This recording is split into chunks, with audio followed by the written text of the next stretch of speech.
Bismillahirrahmanirrahim.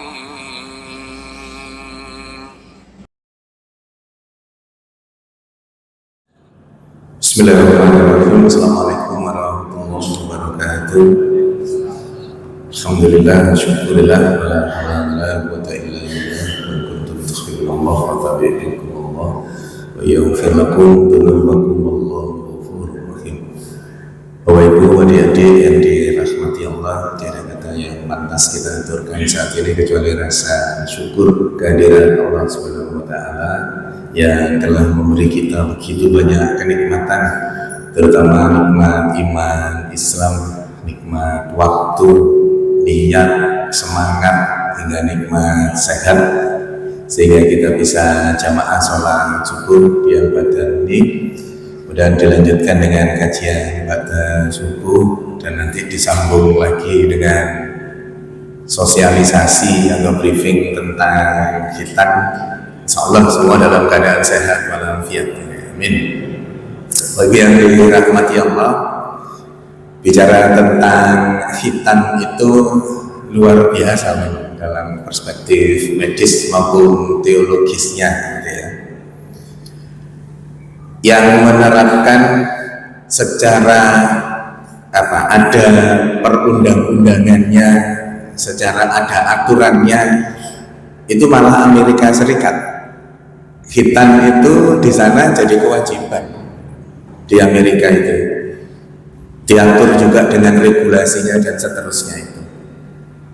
Nah, menjadi menarik ketika terus kemudian kita membicarakan bagaimana syariat khitan itu mulai awal dulu sampai terus kemudian kira-kira nanti kapan waktu yang pas untuk dikhitan dan seterusnya itu. Jadi kita pahami bersama bahwa syariat khitan ini yang memang merupakan fitrahnya manusia. Fitrah manusia ada 5, salah satunya adalah khitan itu. Dan pertama kali khitan itu dilakukan atau mulai diterapkan ketika Nabi Allah Ibrahim dikhitan. Ada beberapa versi. Ada yang mengatakan kemudian usia 80 tahun dikhitan. Khitannya dengan apa? Ada menyebutnya dengan kampak gitu kan. Nggak bisa bayangkan saat itu dengan segala teknologi yang ada, terus kemudian dikhitan dengan kampak dan seterusnya itu, atau kapak itu. Tapi apapun itu, ternyata memang pada perjalanannya itu banyak juga hal yang menjelaskan tentang hal itu. Secara sederhana dari berbagai macam mazhab yang kemudian menyikapi khitan ini seperti apa, Majelis Tarjih Pimpinan Pusat Muhammadiyah menetapkan bahwa khitan bagi laki-laki itu adalah wajib. Jadi diwajibkan bagi laki-laki. Nah, nanti penjelasan secara medisnya yang kemudian menjelaskan kenapa kok terus kemudian diputuskan wajib itu. Karena ada beberapa mazhab yang tidak mewajibkan, ya, disunahkan saja. Berbeda dengan khitan pada wanita. Kalau khitan pada wanita beda lagi. Jadi yang terakhir Pimpinan Pusat Aisyah menetapkan bahwa khitan bagi wanita itu tidak dilakukan. Ya, walaupun mazhab Syafi'i misalkan itu ada 2 pendapat. Ada yang mewajibkan dan kemudian ada yang mensunahkan. Tapi dalam telaah medis, keputusan dari Pimpinan Pusat Aisyah itu termasuk juga PBB, WHO dalam hal ini itu memang tidak mensyariatkan khitan pada wanita dengan berbagai penjelasannya, gitu ya, ibu-ibu pasti jadi lebih paham, gitu ya. Konteks kita hari ini menjelaskan tentang khitan pada laki-laki, gitu ya. Ini bapak-bapaknya sudah khitan semua.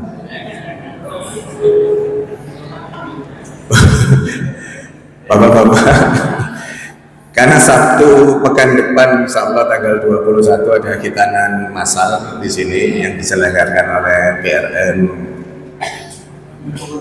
Dukuh Penanggal, ya.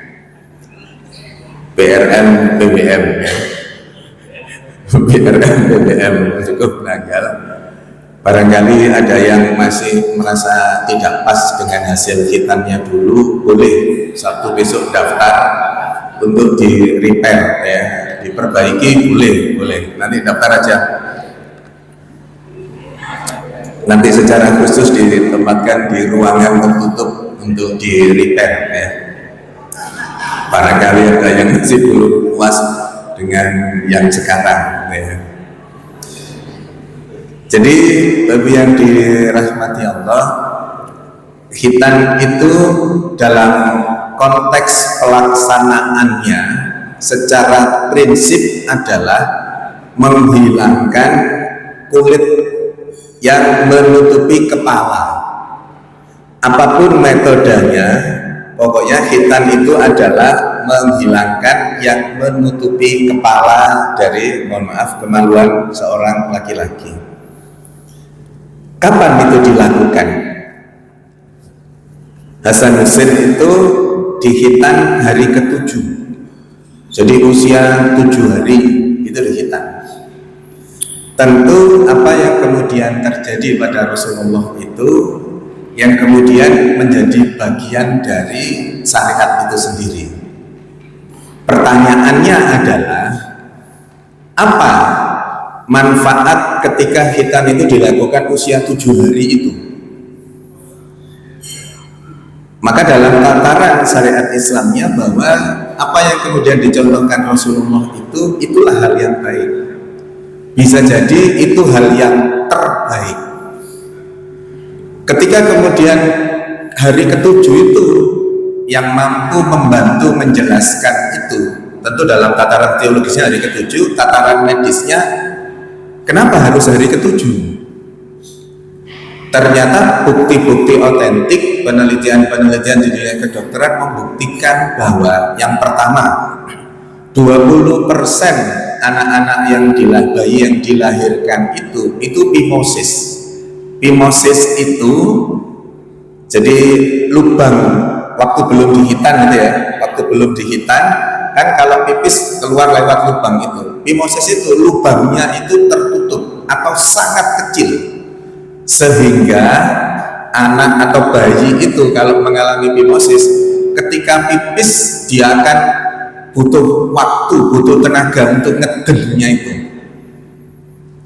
Jadi gampangannya kalau salurannya itu terbuka, ini saluran bukan saluran pipisnya ya, tapi saluran yang keluarnya urin, keluarnya pipis yang dari kulit itu ketika belum dihitan.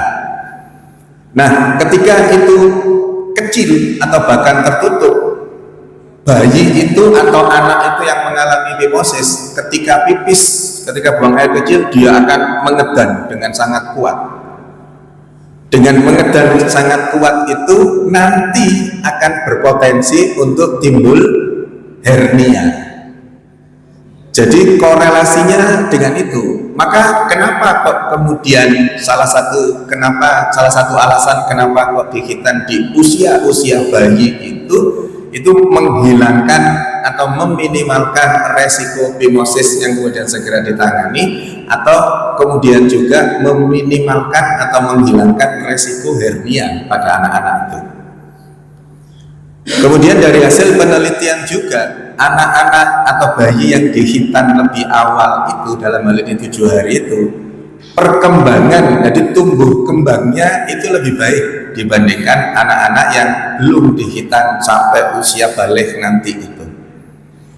Resiko kemudian timbul berbagai macam penyakit bisa diminimalkan ketika di usia 7 hari itu dihitan. Nah, kalau sudah kadung lewat 7 hari tidak dihitan, kapan batasan akhir dari hitan itu? Sesungguhnya batasan akhir dari hitan itu adalah ketika anak itu balik. Sudah kadung balik kok cek gurung disunat, ya sudah, maksimal nanti usia 10 tahun. 10 tahun kok belum dihitan juga, ya sudah, wis pokoknya dihitan. Nah, akhirnya pada perjalanannya urut-urutannya seperti itu, Bapak Ibu yang dirahmati Allah.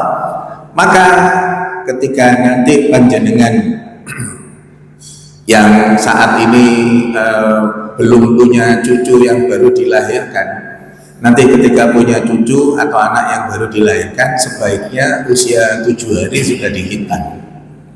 Perkembangannya nanti luar biasa. Nah, dulu kan zaman waktu saya kecil dulu, kalau anak itu setelah dihitan nanti kan terus motot ya. Waktu belum dihitan tingginya 120 gitu, ketika dihitan nanti langsung tinggi seperti itu.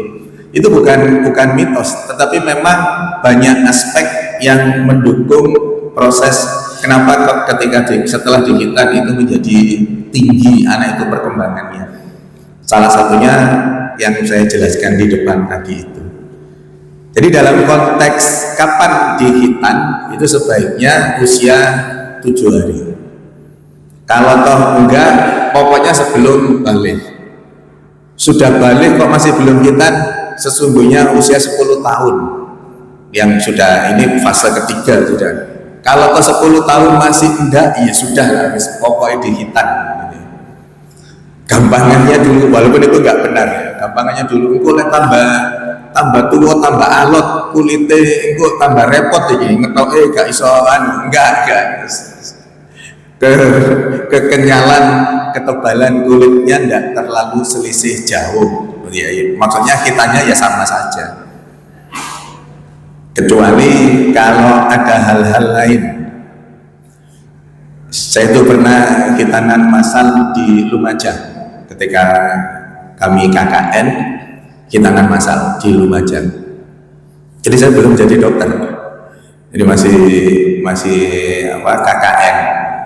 Itu pun belum dokter muda, tapi karena aktif di HMI ya biasanya waktu itu ya, belum ada di FK UP Brawijaya, itu sudah diajari hitan. Nah di Lumajang itu ketika hitan ada hal yang menarik. Apa itu?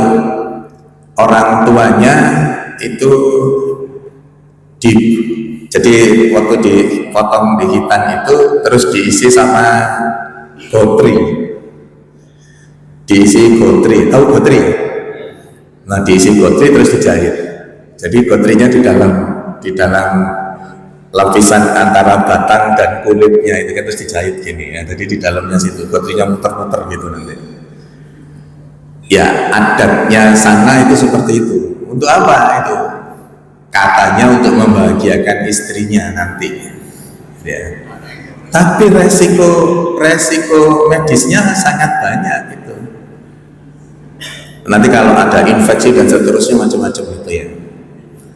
Nah kemudian pada satu waktu di hitan itu nggak bisa dipotong, jadi sudah dijepit itu dipotong pakai, dalam bahasa Indonesia pakai scalpel tuh ya, dipotong nggak mempan, dipotong nggak tegas, pisaunya itu nggak tegas, pakai guntingnya nggak tegas juga. Ternyata apa? Ini real ini. Ternyata apa? Ternyata anak yang di hitan itu diberi ilmu sama mbah-mbahnya, jadi gak tegas sama pisaunya hitan itu. Ya kami paham maksudnya itu. Wis celeken bapak ya pombae gitu dikongkon kucul dhisik gitu. Akhirnya dilepas, ilmunya itu dilepas baru bisa dihitan. Di Lekok Pasuruan, ada yang tahu Pasuruan? Lekok itu ya, itu kan pantai. Itu ketika dihitan, sudah dihitan, hitanan massal itu setelah dihitan, waktu hitan pegang telur asin 2 gini. Ya situ anunya sana ya, pegang telur. Setelah dihitan itu yang bahaya, budaya di sana itu. Setelah dihitan, anak itu langsung dicelupkan air pantai Lekok itu.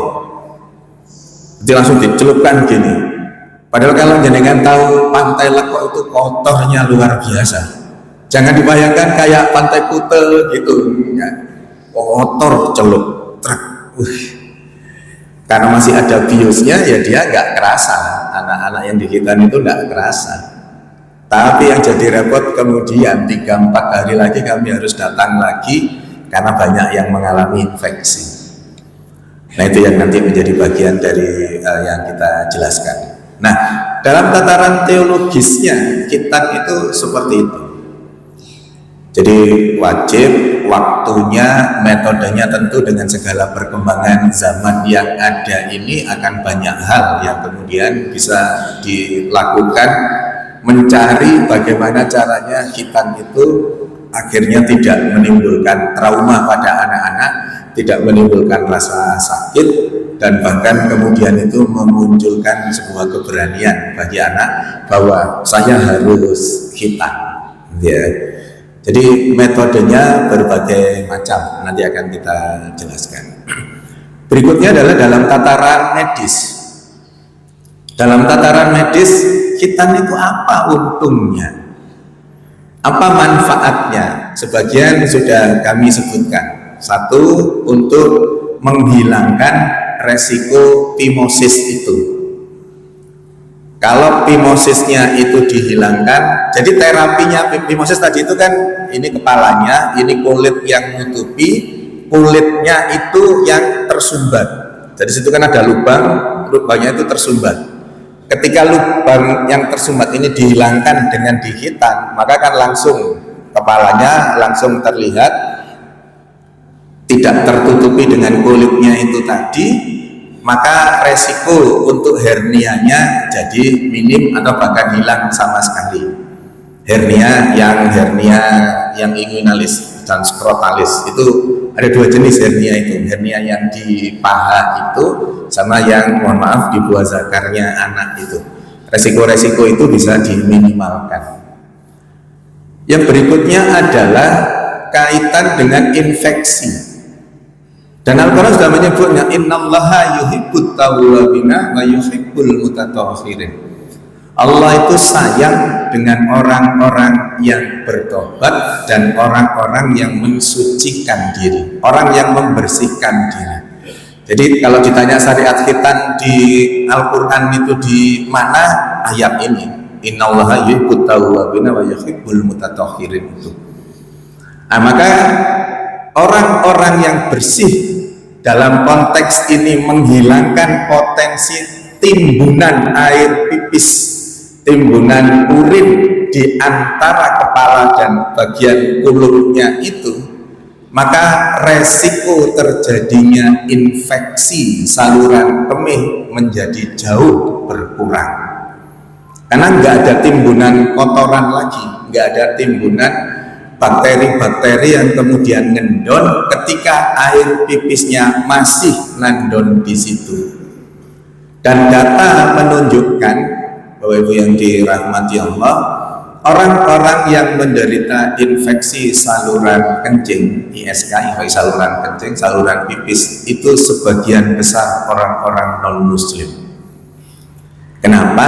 Karena mereka tidak memikirkan hal itu sama sekali, sementara Islam mengatur itu dengan sangat baik. Jadi menghilangkan najis dan seterusnya itu diatur betul. Bapak-bapak, kalau yang pernah ke mall itu ketika pipis, kalau kita kan begitu pipis airnya dikeluarkan untuk kemudian kita bersihkan dari najis dan seterusnya itu. Kalau orang-orang non-muslim kan enggak.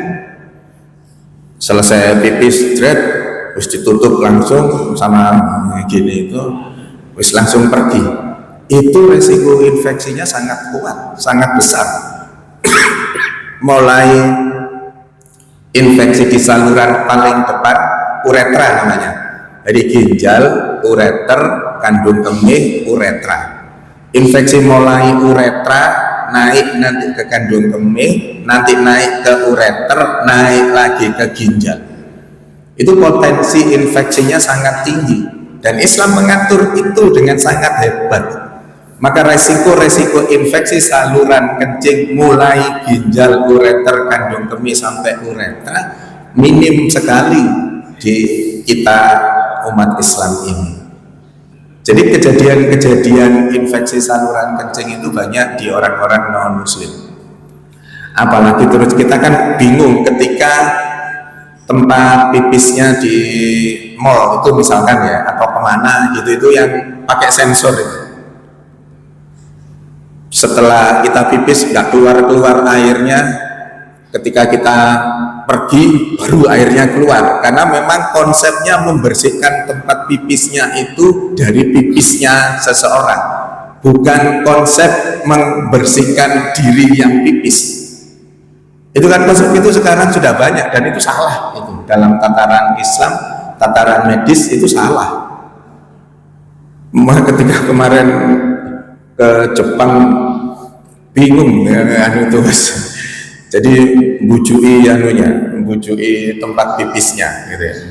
Setelah pipis minggir gini keluar airnya baru kita bisa beristinja gitu ya. Nah, potensi untuk kemudian terhindar dari infeksi saluran kemih akan ada. Jadi ketika khitan itu menghindari resiko infeksi saluran kemih itu. Berikutnya, ternyata dengan dikhitan itu menghindari pula resiko yang terkait dengan, mohon maaf, kemandulan. Jadi mandul pada laki-laki itu resikonya bisa diminimalkan dengan khitan itu.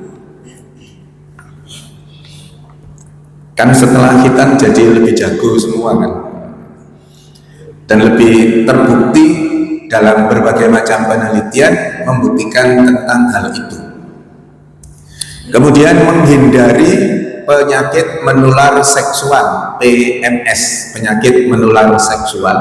Itu juga cara menghindarinya salah satunya dengan khitan itu. Tadi itu timbunan bakteri, kuman, virus yang kemudian tidak keluar dan tertahan di kuluk, itu menyebabkan resiko infeksi termasuk penyakit menular seksual yang tinggi. Dan yang paling ditakutkan adalah resiko kanker penis. CA penis itu banyak terjadi pada orang-orang yang tidak khitan. Maka ketika seseorang itu dikhitan, resiko untuk CA penisnya itu menjadi berkurang, bahkan hilang resiko itu. CA penis itu memang jarang terjadi, tetapi juga ketika terjadi banyak ditemukan kepada mereka yang tidak khitan. Bapak Ibu yang dirahmati Allah, dengan segala hal yang terkait dengan khitan itu, dalam tataran teologisnya itu diwajibkan dengan berbagai hal yang saya sampaikan tadi, ternyata kebermanfaatannya luar biasa. Tanpa kita sadari, satu hal yang sering kali mungkin tidak banyak dipahami orang adalah tumbuh kembangnya si anak. Tumbuh kembang anak itu ketika kemudian ada gangguan, jadi tumbuh dan kembang itu berbeda, makanya namanya tumbuh kembang. Tumbuh itu lebih ke arah fisiknya, berat badannya, tinggi badannya dan seterusnya. Kembang itu lebih ke arah kondisi psikologinya, kondisi pikirannya, kondisi otaknya dan seterusnya itu. Itu dua hal yang ketika anak itu dikhitan lebih awal, lebih dini, itu bisa optimal seperti yang saya sampaikan tadi itu. Nah, bersyukur kita ketika kemudian PRM Sukomanunggal ini mengadakan khitanan massal. Sukomenanggal, Dukuh Menanggal. Kini apa kini? Dukuh Menanggal. Mohon maaf. PRM Dukuh Menanggal mengadakan khitanan massal ini dengan metode usiki sekalian ya, daripada nanti istirahat makan suem ya, langsung aja ya. Nah, bersyukur ketika PRM Dukuh Menanggal ini mengadakan khitanan massal yang kemudian tidak ecek-ecek gitu ya. Khitanan massalnya itu optimal. Kenapa? Satu, metodenya, kalau jenengan nanti akan browsing gitu ya, metode khitan yang terbaik itu apa, itu nanti pasti muncul jawabannya adalah metode menggunakan laser atau koter. Jadi koter atau laser, nanti insya Allah tidak ada perdarahannya sama sekali. Jadi nggak berdarah. Loh, itu ada metode yang lain, manual misalkan. Manual itu ya wis manual kayak kita dulu, panjenengan kitanya pakai calak apa dokter? Nah, calak itu pakai pring gitu ya. Langsung tring wis. Nah, calak itu mesti tidak seapi dokter bentuknya. Enggak. Metode dulu itu antara calak dan manual. Manual itu dokter terus digunting dan seterusnya itu disesuaikan dengan ini ya. Kalau calak kan pokoknya ditarik, seret, wis kira-kira pas, ketok del itu langsung kan ya. Kalau dokter kan diatur seberapa banyak dikuranginya itu bisa diketahui ketika disunat dokter. Sunnah dokter itu akhirnya pada perkembangannya itu muncul yang disebut koter atau laser itu, yang metodenya tidak menimbulkan perdarahan dan bisa untuk segala jenis ukuran, ukuran titiknya. Kalau menggunakan metode misalkan smart clamp yang pakai ini cincin itu, itu ketika titik anaknya itu kecil, karena anaknya gemuk, titiknya kecil, nggak bisa, nggak ada ukurannya, nggak bisa nempel di situ. Maka metode laser atau koter inilah yang kemudian menjadi pilihan bagi kalangan medis. Jadi metodenya dengan metode itu nanti. Nah, yang perlu kami sampaikan adalah hal-hal yang perlu disiapkan apa saja supaya gampang diingat. Kita atur menjadi 3 waktu. Yang pertama, apa yang dilakukan sebelum anak itu dikhitan.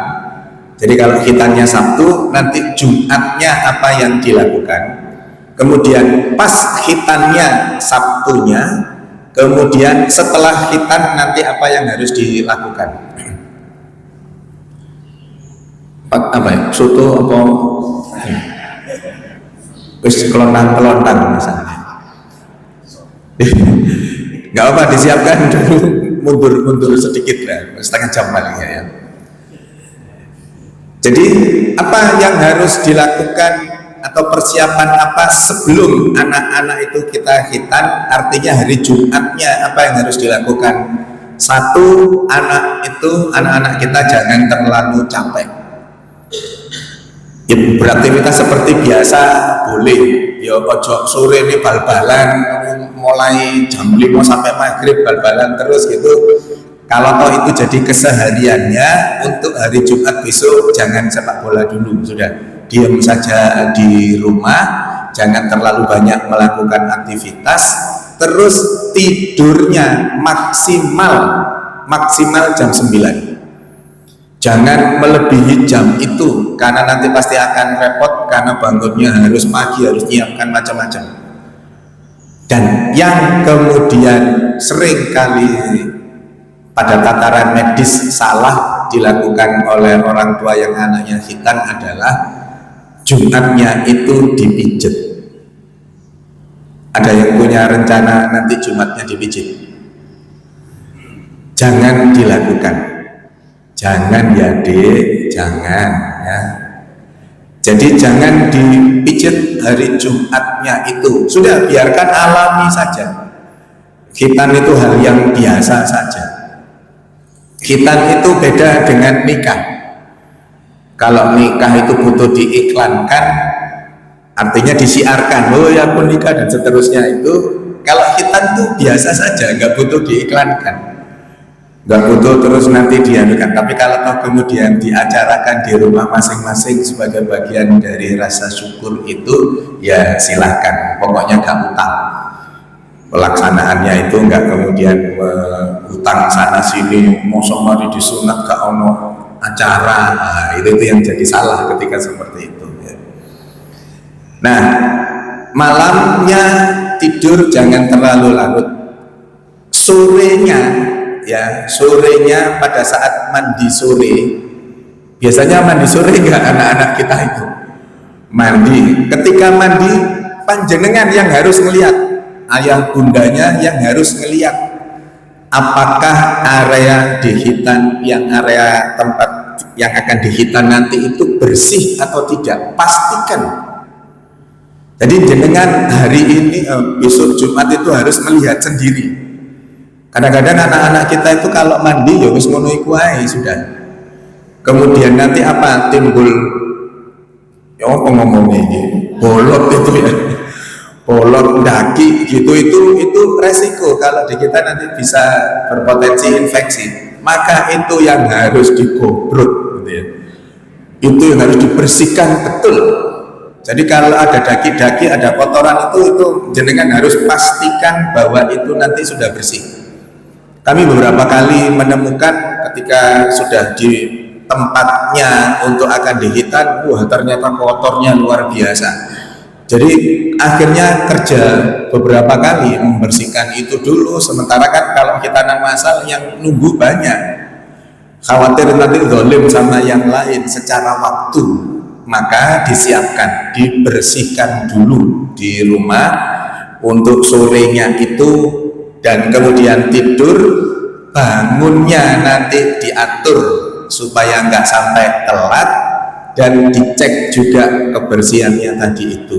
Kemudian apabila anak yang akan dihitan sudah mulai tumbuh rambutnya juga harus dipotong, dikerik, harus dihilangkan, karena itu nanti punya potensi resiko infeksi nanti. Jadi ketika sebelum hitan, hal yang disiapkan jangan banyak aktivitas. Sore mandi dibersihkan betul, ayah bundanya yang harus ngecek apakah betul-betul bersih anak-anak kita yang akan dihitan itu. Kemudian tidurnya jangan terlalu malam, walaupun kalau saya baca randolnya disiapkan sarapan anak-anak yang hitan itu, siapkan, sebaiknya sarapan dulu saja di rumah. Khawatirnya nanti nunggu sarapan itu keluar, anaknya ini sudah kadung lapar, apalagi terus kemudian nanti nunggu antrian dan seterusnya, ada potensi nanti nggak nyaman anaknya. Mungkin sebaiknya sarapan dulu aja di rumah kalau memungkinkan itu, walaupun panitia juga menyiapkan sarapan gitu ya. Kemudian seperti biasanya kemudian berangkat ke tempat. Saya nggak tahu pembagian baju koko hari ini berarti saat kita dipakai, nah dipakai semua biar seragam. Kalau seragam di fotonya bagus nanti ya, di-upload di IG, di-upload di TikTok itu bagus kalau seragam semua gitu ya. Nah, sebelum atau prahitan seperti tadi itu. Berikutnya adalah saat hitannya. Tadi metode hitannya menggunakan metode laser. Laser itu seperti apa gambarannya tadi? Ditarik kulupnya, kemudian disetel di mana tempat untuk mulai dipotongnya itu, ya terus kemudian dipotong dengan menggunakan laser itu sehingga tidak timbul perdarahan sama sekali. Jadi dipotong thread, buka thread, sudah nggak ada darahnya sama sekali. Jadi anaknya sudah langsung terhitan. Metodenya seperti itu. Maka dibutuhkan bersihnya yang akan dihitan, termasuk area di seputar yang akan dihitan itu harus bersih. Bagaimana teknisnya? Yang pertama, anak itu nanti akan dibius sehingga kemudian tidak terasa sama sekali, dan tim kami dari RSU Aisyah Siti Fatimah Tulangan akan ngetes apakah betul-betul anestesinya atau biusnya itu sudah merasuk. Kami punya teknik untuk ngetes apakah itu sudah terbius atau tidak, karena ada anak-anak kita itu yang bujuk. sudah nggak kerasa tapi ngomong cek kroso, itu kami punya cara untuk mengetahui bahwa ini itu sudah terbius. Anak itu kan pengalamannya baru saat itu kan, khitan. Kami pengalamannya sudah tahunan untuk melihat itu. Jadi kami tahu mana yang sudah terbius dan tidak, mana yang anak itu bohong seolah-olah masih terasa dan mana yang sudah tidak. Ketika sudah terbius itu nanti ya metodenya seperti tadi itu. Kemudian apakah nanti ada jahitan atau tidak tergantung kepada kondisi masing-masing. Kondisi masing-masing anak. Anak-anak itu kan titiknya ukurannya ya macam-macam loh ya. Yang gemuk potensinya itu titiknya sembunyi di dalam perutnya. Jadi yang kalau gemuk ya, itu yang di luar itu kulitnya saja, kepalanya masuk ke dalam itu. Maka ketika anak kita yang akan dihitan itu nanti gemuk, teknis untuk hitannya akan membutuhkan waktu yang sedikit lebih lama. Kenapa? Karena harus ada yang menekan perutnya supaya kepalanya keluar. Walaupun kita menyebutnya burung, itu nggak bisa diketai gini keluar, nggak bisa. Ya walaupun menyebutnya burung kan ya, itu nggak bisa diginiin, disiul-siul terus keluar gitu, nggak bisa. Harus ditekan perutnya baru dia keluar. Nah ketika keluar itu baru kemudian dilakukan teknis hitannya itu. Ya. Metodenya secara garis besar seperti itu. Nanti butuh dijahit atau tidak itu nanti. Nah, ketika butuh dijahit, nah ini hebatnya PRM Dukuh Menanggal itu. Kalau dijahit dengan benang, benangnya itu ranting minta benang yang terbaik. Benangnya itu nanti langsung jadi kulit. Jadi nggak perlu kayak jahitan yang lain itu nanti kontrol jahitan gitu kan ya. Kontrol jahitan, jahitannya diambil, nggak perlu itu. Jadi luar biasa PRM Dukuh Manunggal ini. Tepuk tangan untuk PRM Dukuh Manunggal. Dukuh Menanggal. Salah tok ae kan. Jadi PRM Dukuh Menanggal ini luar biasa. Milihnya untuk anak-anak cucu kita yang akan dihitan, pingin yang terbaik. Salah satunya dengan benang itu. Jadi benangnya itu nanti nggak usah diangkat, nggak usah kontrol, nggak usah apa-apa. Benangnya itu nanti jadi daging, langsung jadi daging. Jadi nggak usah mikirkan engkau ngelepas jahitan ini apa nggak perlu melepas jahitan karena sudah langsung jadi daging. Nah, Bapak yang dirahmati Allah, pengalaman kami sekian puluh tahun khitanan massal itu, kalau ayah bundanya kuat melihat khitan, jadi ini yang dikhitan anak kedua atau ketiga gitu ya, laki anak kedua ketiga sudah pernah dampingi khitan anak yang pertama atau anak kedua, silahkan kalau kuat untuk mendampingi tidak apa-apa. Tapi catatannya kalau ragu-ragu anak pertama tidak pernah ikut ngeliat sunat, sebaiknya serahkan ke tim kami saja. Jadi jenengan sudah nunggu di luar saja sambil berdoa, anaknya biar kami saja yang ngatur. Kami yang akan menghitannya, kami yang akan men-setting itu semua, jenengan tidak usah masuk ke ruang hitan. Karena tiap kali kami khitanan massal terakhir di Pandaan, ya, terakhir. Oh masih ada lagi selain Pandaan. Kemarin di Al-Ikhlas Delta Sari, ya itu juga tim kami. Itu gaya-gayakan kuat. Walah wis ngono, yo melo ikut. Masuk ke dalam ketika dihitan bapaknya yang pingsan. Lagi kene boleh dandani wong loro iki mulyane. Ngerawat yang dihitan sama bapaknya. Gua ya wis melok-melok ya. Kiyat apa? Woi kuat wala wong ngono ae. Ikut beneran geblak bok. Jadi makanya kalau memang ragu-ragu atau memang sudah gak tega ngelihat itu, sudahlah serahkan ke kami saja. Jadi biar kami saja yang ngeluh dan seterusnya itu. Kami punya hipnoterapis.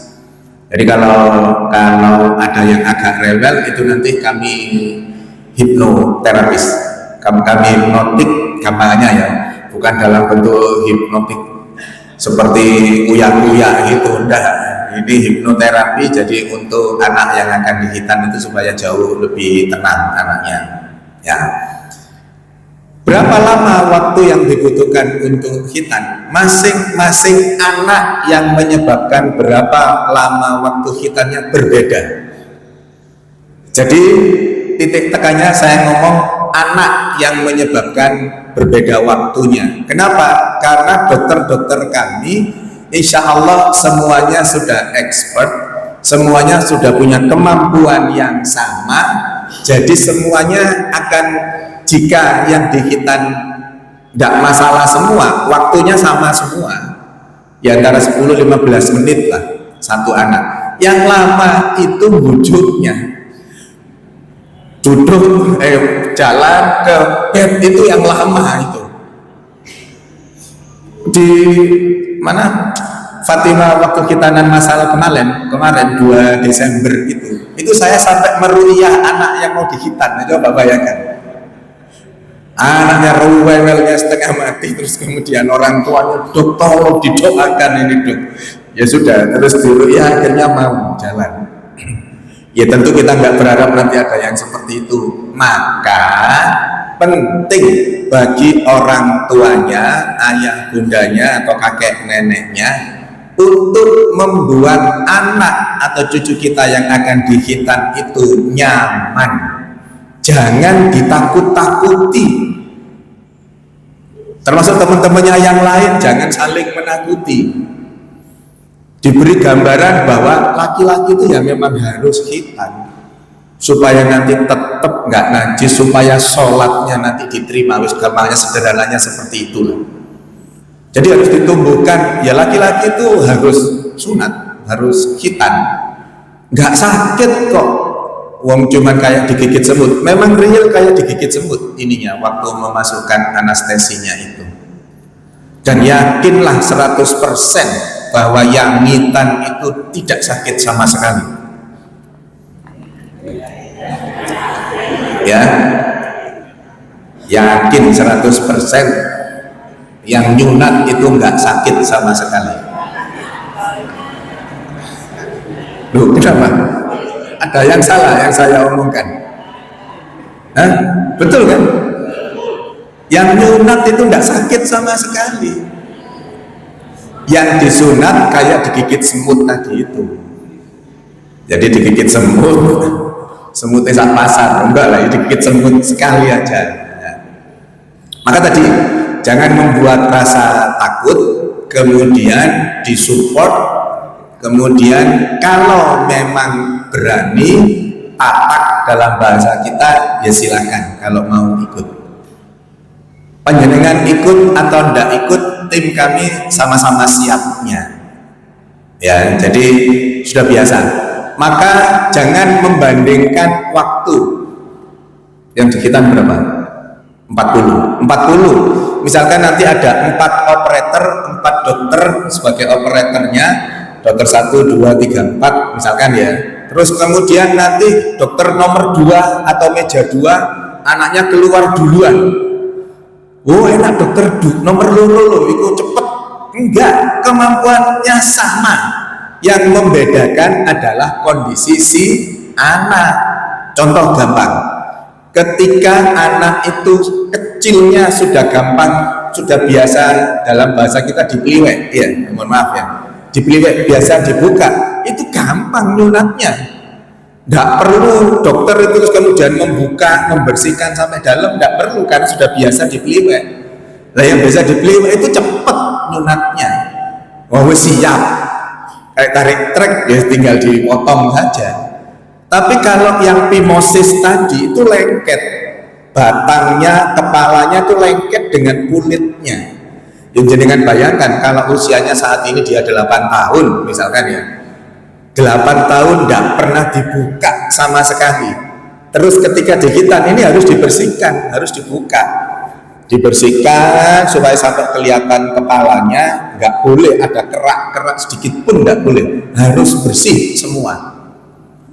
Maka yang menyebabkan anak yang digitan 4 orang masuk barengan, kemudian yang nomor 2 keluar dulu, bisa jadi karena yang nomor 2, anak yang di dokter nomor 2 itu sudah dipeliwek sehingga nyunatnya gampang.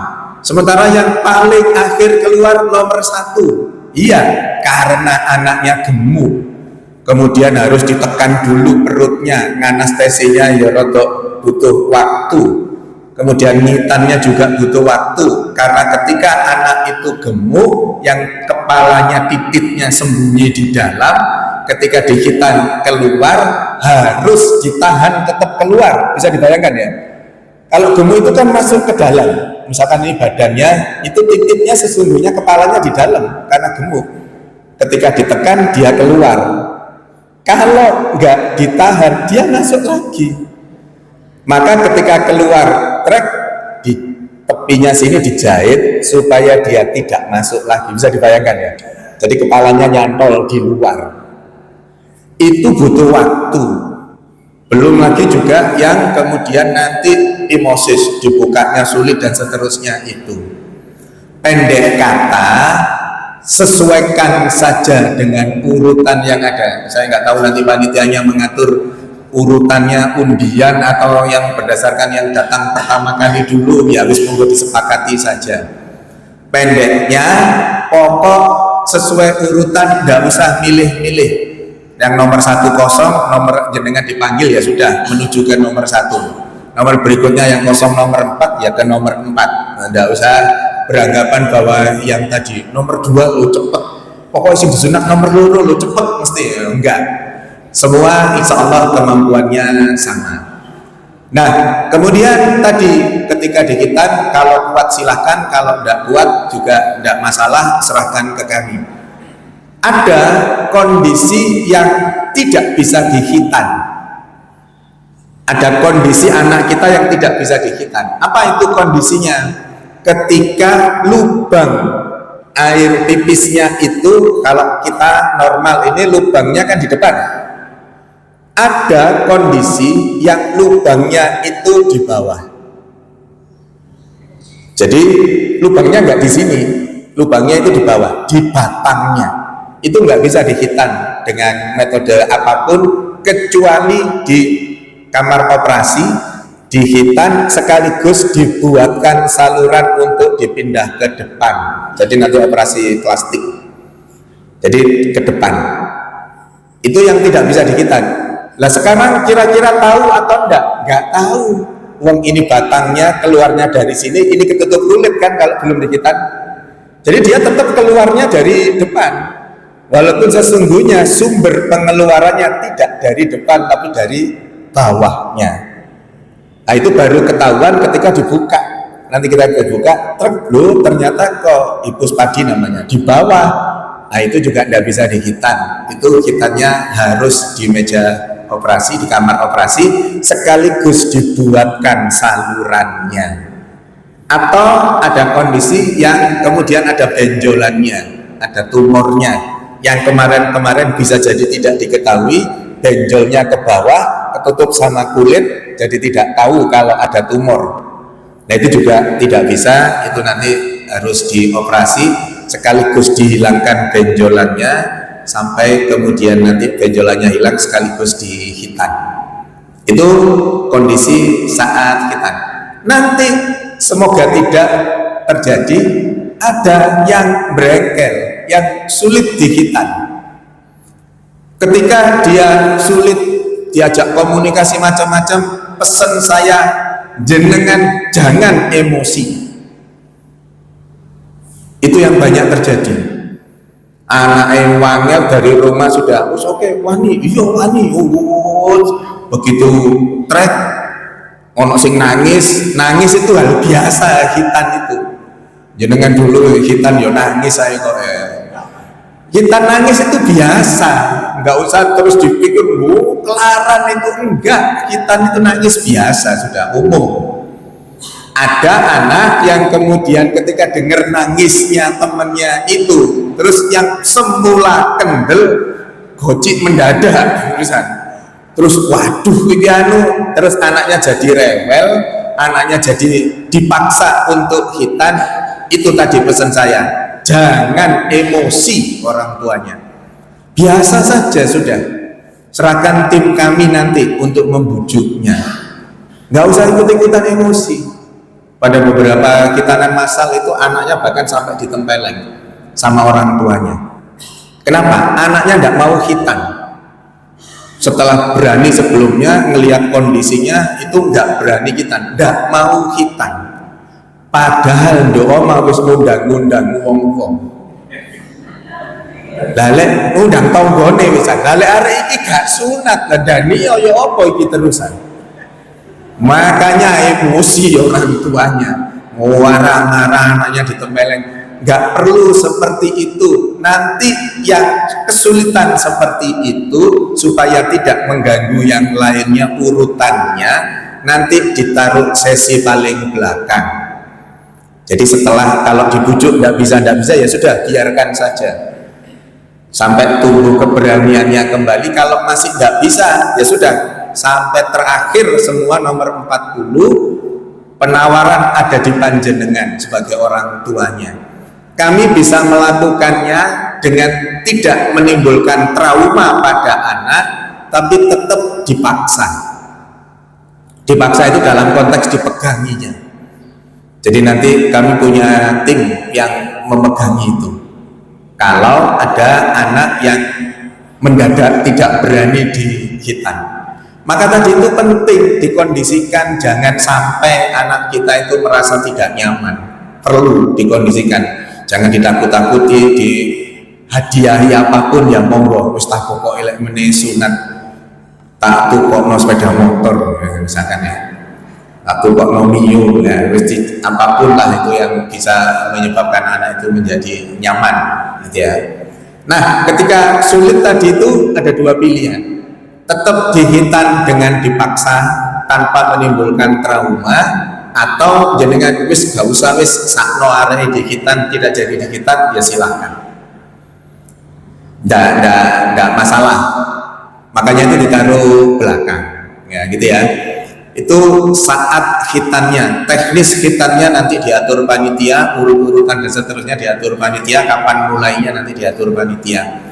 Berikutnya adalah setelah khitan. Jadi metode khitannya nanti beda dengan kita dulu. Kita dulu kan setelah khitan diperban apa mboten jenengan? Diperban. Ketika diperban, perbannya kering, dibuka berdarah lagi. Ya. Ketika sudah kering, dibuka berdarah lagi. Diperban lagi. Nanti gitu lagi. Nah, metode outer atau laser nanti itu rawat lukanya terbuka, karena tidak ada perdarahan maka tidak perlu diperban, hanya kondisi tertentu saja nanti yang diperban. Dengan berbagai macam kesulitan ketika khitan itu ada yang diperban, tapi 99% tidak diperban. Jadi rawat lukanya terbuka. Jadi titiknya setelah dihitan tadi hanya diolesi salep saja. Nanti panjenengan diberi salep, diolesi salepnya saja. Maka karena nanti rawat lukanya terbuka, sebaiknya anak cucu panjenengan yang dihitan pakai celana dalam yang khusus hitan. Itu disiapkan panitia enggak? Oh enggak. Jadi jenengan mandiri beli celana dalam yang khusus anak khitan, di apotek banyak sesuai ukurannya. Jadi bentuknya nanti celana dalamnya itu dalam depannya ada jembluknya gini. Jadi ada bedunduknya gini, di situ nanti tempat titipnya anak-anak kita itu biar tidak boser dengan apapun dan proses kesembuhannya bisa lebih cepat. Jadi jangan nggak pakai apa-apa, dibuka gitu itu. Kalau rumahnya higien sanitasinya bersih nggak masalah, tapi kalau kemudian ada kotornya gitu kan resiko nanti ada infeksi ya. Jadi sebaiknya beli itu mungkin 40.000 mungkin. Nanti amplopnya dari panitia dipakai beli itu ya. Jadi sebaiknya beli CD itu ya. Berikutnya apa? Kecil dulu. Oh, jadi nanti diolesi ya, di sini diolesi, nanti di rumah diolesi sehari 2 kali, diolesi di tempat yang dihitan itu, ya, sehari 2 kali. Pipisnya gimana? Pipisnya biasa, dikeringkannya dengan tisu, bukan dengan perban, dengan tisu. Nggak usah digoser, cukup ditempelkan saja tisunya di bagian bawah. Jadi anak kita berdiri, pipis di bagian bawahnya ditempeli tisu gitu aja, sudah nggak ada anuan lain. Ya tentu di ujungnya tempat pipisnya di situ, terus kemudian di bagian bawah karena airnya pasti akan gelender ke situ, dikeringkan dengan tisu. Berikutnya, dulu zaman kita khitan itu mesti orang tua kita kalau setelah khitan kita boleh makan apa aja. Dulu waktu kita khitan paling nasi putih sama serundeng ya. Pokoknya kering-keringan kan, nggak boleh kuah, nggak boleh telur, nggak boleh ikan. Kenapa itu? Karena orang tua kita dulu khawatir nanti ada alergi, kemudian nanti menimbulkan lukanya nggak sembuh-sembuh karena alergi itu. Nah, catatannya ketika anak cucu kita yang akan dihitan besok itu tidak pernah punya riwayat alergi dengan makanan tersebut, dalam hal ini telur, ayam, ikan dan seterusnya, itu kemarin-kemarin tidak punya riwayat alergi, justru nanti setelah khitan banyak makan makanan itu. Karena makanan itu tinggi protein, proses penyembuhannya jadi lebih cepat. Jadi bukan seperti dulu nasi putih sama serundeng. Boleh makan rawon, boleh. Makan ikan, penyetan tempe, penyetan ikan, penyetan telur, boleh. Selama anak kita tidak punya riwayat alergi dengan makanan itu. Paham ya Bapak Ibu ya? Jadi tidak masalah diberi makanan apapun selama kemarin-kemarin tidak pernah punya riwayat alergi terhadap makanan atau kondisi tersebut. Jadi kemudian setelah itu pulang, diolesi, pulang di rumah apa yang dilakukan? Makan tadi itu seperti biasa. Terus kemudian kalau yang dihitan itu boleh mandi enggak?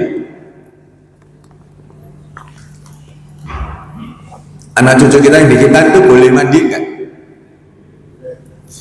Harus mandi. Dengan catatan titiknya enggak boleh basah. Ayo yo bodoh kok adus kok titik enggak oleh teles itu. Maka harusnya pakai diseka. Tapi prinsipnya harus mandi. Jangan gara-gara hitam terus kemudian gak mandi, nanti malah kotor. Ya tetap mandi, maka caranya gimana? Ya diseka itu. Jadi tetap harus bersih, ya harus diseka badannya itu. Ya itu tugasnya orang tuanya masing-masing. Jadi harus tetap terjaga kebersihannya. Berapa hari sembuhnya nanti dengan segala hal yang secara normatif dilakukan. Hitannya nggak ada masalah apa-apa, terus kemudian diolesi tadi salepnya sehari 2 kali. Insya Allah dalam waktu nggak sampai sepekan, insya Allah sudah kering. nanti akan dibuat WA group. Jadi anggotanya nanti kami dari tim medis Rumah Sakit Umum Aisyah Siti Fatimah Tulangan dengan panjenengan, nomor-nomornya nanti kita buat grup WA group Khitan Masal Masjid Al-Badar aja ya, namanya ya. Dukung menanggal aja. Dukung menanggal. Nah, nanti informasi-informasi apapun di situ nanti. Jadi nanti kami memandu, kami menanyakan gimana kondisinya. Kalau nggak ada apa-apa dan itu yang kita harapkan, ya sudah. Jadi nanti biasanya terjadi apa yang terjadi itu nanti ada semacam kerak di kepalanya yang dihitan tadi itu. Kok bisa? Iya, uang 10 tahun atau 8 tahun ketutup kemudian dibuka, itu kena udara saja nempel di situ. Nanti kalau gambaran ketika dibuka itu nanti warnanya bisa macam-macam. Ada putih, merah, abu-abu di kepalanya itu. Karena sekian tahun tidak dibuka, kemudian dibuka waktu dibersihkan itu warnanya blonteng-blonteng tidak karu-karuan. Biasa saja. Lah itu nanti yang kemudian berpotensi menimbulkan kerak. Walaupun bersih itu nanti kadang-kadang masih ada keraknya. Tidak apa-apa, itu nggak usah dikuek, biarkan saja. Nanti lapor di grup itu atau bisa wapri ke Mas Kurniawan, nanti koordinatornya Mas Kurniawan. Wapri untuk kirim foto. Ini nggak apa-apa, nah, nanti dapat advice dari tim kami. Sebagian besar itu tidak apa-apa, tapi kekhawatiran orang tuanya. Itu pas gini, enggak apa-apa, kirim saja fotonya, nanti terus kemudian akan dapat advice. Kalau toh nanti ada apa-apa, ya kami yang nanti akan datang ke rumah panjenengan. Seputaran sini atau ada yang dari Bangkalan, Sumeneb gitu, seputaran sini aja. Ya, nanti kalau ada apa-apa kami yang akan datang ke rumah panjenengan untuk kontrol atau janjian ketemu di sini ya boleh. Teknis nanti bisa diatur. Tapi prinsipnya harapannya nggak terjadi apapun, ya wis lancar-lancar saja. Nah, nanti kemudian sembuh sebelum 1 pekan dan kemudian sudah anak-anak kita sudah bisa melakukan aktivitas dengan seperti biasanya.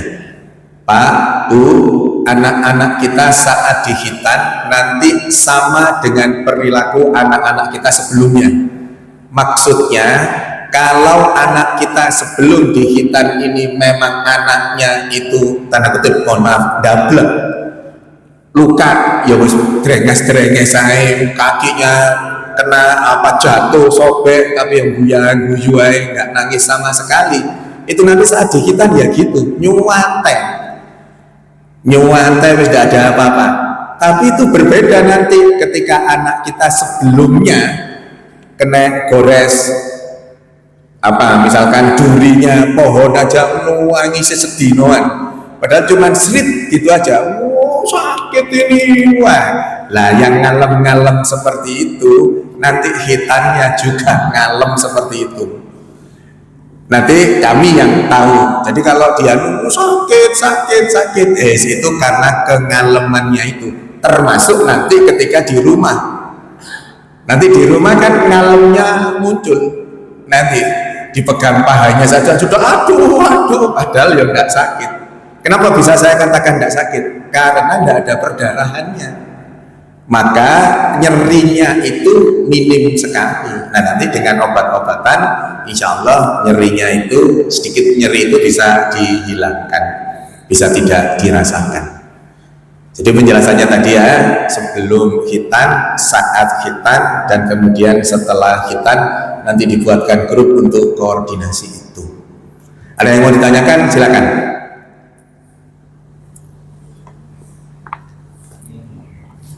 Nggak ada? Sudah paham ya?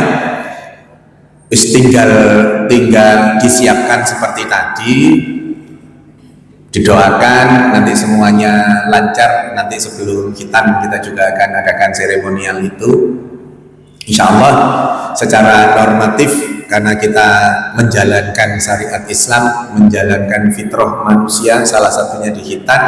Insya Allah semuanya nanti akan diberi kemudahan, jalan lancar, dan semua anak-anak kita, cucu kita nanti bisa sembuh dengan cepat dan bisa melakukan aktivitas seperti semula. Amin. Kalau nggak ada yang tanyakan, saya kira itu yang bisa saya sampaikan. Semoga ada manfaatnya. Mari kita tutup dengan bacaan hamdalah dan doa kafaratul majelis bersama-sama. Alhamdulillahirabbil alamin. Subhanakallahumma wa bihamdika asyhadu an la ilaha illa anta astaghfiruka wa atubu ilaik. Nasrun minallah wa fathun qarib wa basyiril mu'minin. Wassalamualaikum warahmatullahi wabarakatuh.